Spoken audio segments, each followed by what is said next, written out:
Here today with head football coach Michael Lindsey of the Lamar Texans. How you doing today, Coach?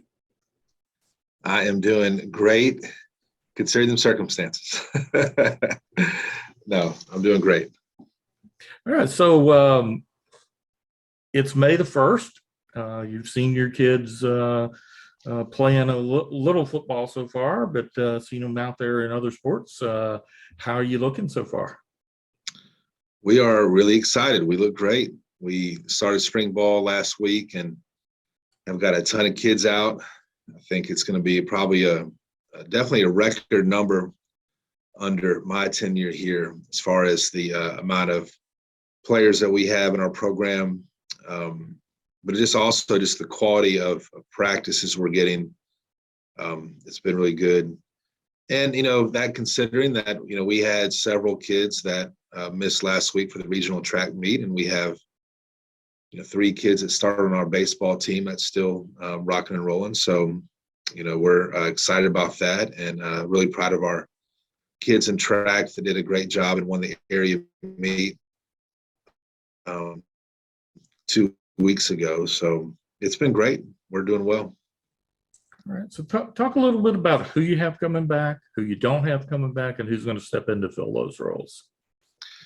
Got it. Well, I think coming back, the first guy that jumps off the page is Tristan Brown. He was our leading receiver last year, and Tristan has kind of blown up with about 20 Division I offers, several Power 5 offers. Tristan does it all. He's one of the best players ever coached. Great teammate, great student. He had around 1,000 yards receiving last year and 16 touchdowns. And he is just an incredible weapon. So it's great to have him back. He starts and hits leadoff in baseball, so we haven't had him back in spring yet. And we hope not to get him back. We hope baseball keeps playing for a long time. So Tristan is our leader on offense coming back. Offensively, we're going to have to replace our quarterback, Kenneth Rosenthal, who was a great player last year, finalist for Touchdown Club Player of the Year. And filling his role is going to be Jordan Reeves. Jordan has played running back and returner for us, been a backup quarterback. Jordan's a very skilled athlete, and he's got incredible arm talent.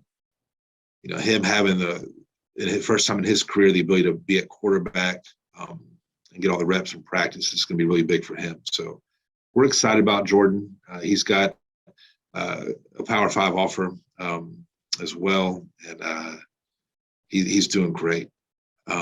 Our offensive line is going to be the strength of our team, we believe. We return Dramod Odoms at left tackle. He's a pretty big prospect. He's a sophomore. He'll be a junior next year. Returning starters Carson Johnson at right tackle. We return 2 starters at guard with Christian Gutierrez and Tyler Chapman. And then we have a couple of really good young players coming up, Danny Stein, Jaden Cook. Our offensive line has a lot of depth as well. We return a senior who's got some big-time experience with Kirk Fisher.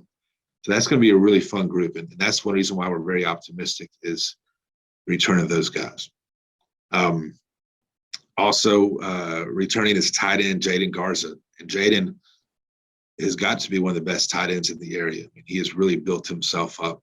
Jaden's 6'4", 230. Incredible student academically and just an incredible player. And so we're going to really have him involved in everything we do. Last year, he probably played half the snaps. As we changed personnel this year, he's not going to come off the field much at all. So offensively, that's where we're at. We return, I guess, about 6, 7 starters. It's got a lot of experience. On defense, we return a lot of DBs, so we're going to be experienced in the defensive backfield. We're graduating some good ones in Deuce Connor and Amarion Marshall, who were great players for us that have gone on to play in college now. We're going to return starters Chris Boykins, Corwin Gaines, and Cam Vanderbilt. And also returning our leading interception maker, Jamari Baber. And he's coming back, so he led us in interceptions last year and rotated in the backfield for us there. So that's a great group. And then on D-line, that's going to be another strength for us. We're returning starter John McDonald, Starters Andrew Hodge and Robert Jones at defensive end. So we've got 3 out of 4 spots coming back this year on D line, and really 3 out of 4 DBs coming back. Linebacker, we don't have quite as much experience, but we're led by Aaron Kizzy, who was a part-time starter last year, and he's also a pretty big college prospect at linebacker. So you're looking about 7 starters back on defense. And then we return our kicker, who is a 2025 kid, and he does kicking and punting for us, Eric Peters. He's a very talented kicker, and also return our deep snapper, Coleman Mansour, as well. So we'd have a lot coming back. Last year, we only graduated 18 seniors. This year, we'll have close to 50 seniors, and so it's going to be a good group, and a really high character group, this 2024 group. Right now, I believe you recently had some facility upgrades there on campus. Talk a bit about that and the support you've been receiving in that direction.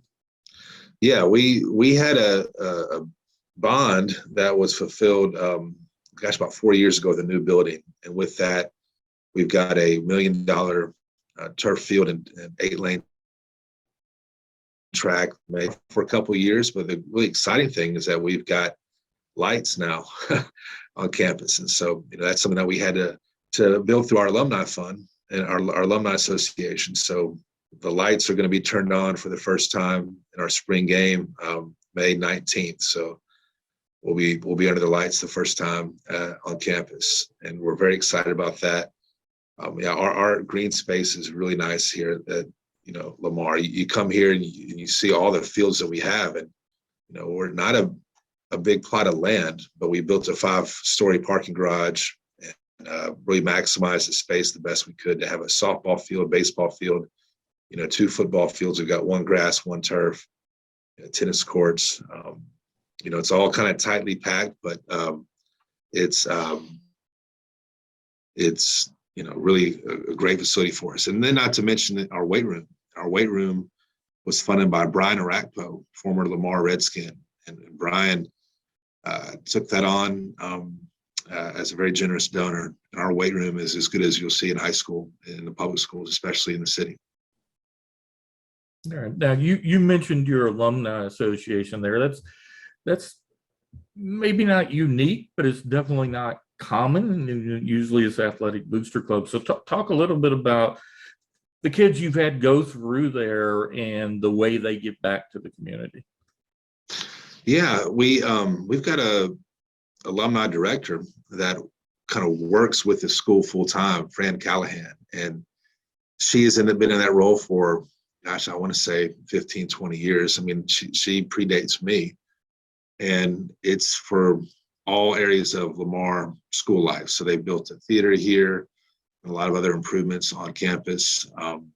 They have fundraising events, and Lamar being a very old school, lots of tradition, we aim to get our alumni involved and having reunions on campus and having special events. We've done a distinguished alumni awards dinner, luncheon, and next year we're starting the Lamar Hall of Fame.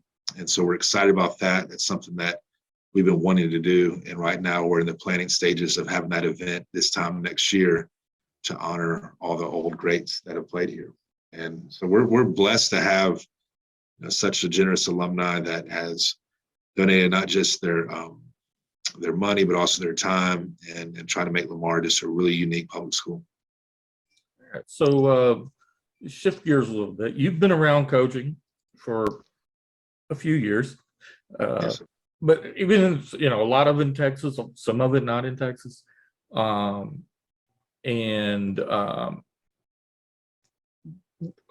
what do you see as the biggest challenges facing high school athletics in the state of Texas right now? Wow, that's a big question. I think the biggest challenge is that the experiences that were so huge for our kids developmentally are kind of been tampered with. What I mean by that is that for so many generations, being on a high school team and playing for your school with your teammates and coaches, you had this amazing team building. You had, such a sense of belonging, and you played for your school, and players, could be such great teammates and learn so much from that experience. And today's day and age, with so many kids really reaching for individual exposure, and worried so much about college that, tons of our kids are going to go to college. That's going to happen. And lots of schools are going to do this, but the kids stress so much that I think that it just causes them to miss out on some of the more positive things that they're involved with, because there's just so much worry and so much fear of missing out, and so much of their time and energy is put into their own individual, resumes and exposure, that they miss really just enjoying the game, if that makes sense. And so that's one thing that I just try to do. I try to tell our players, hey, just have fun and enjoy being a high school football player, because it's a unique experience. And for everybody who's played in high school and played in college, everybody will tell you high school is more fun. And college is great. It gives you great opportunities, but it's not as fun as playing high school football. And I hate the fact that, there's situations where that joy is kind of taken away from players. And it's nobody's, fault. It's just the way things are today, that, you have to promote yourself a certain amount, and you have to kind of do certain steps to be ready to play in college. But I think that so much is moving away from that great team environment and enjoying playing ball for your school, and really having that be the big part of what you do. Sure. Let's change it up one more time before I let you go. Okay. And this one, I know last year we talked about your big starring role in No Holds Barred. Oh gosh, we talked about that. Yeah. Yeah. This year, though, let's try to get a little more insight into Michael Lindsey. What would you say your number one guilty pleasure is? Oh man, gosh. Well, it used to be Waffle House, but I don't eat Waffle House anymore. I don't know if there's one close to me.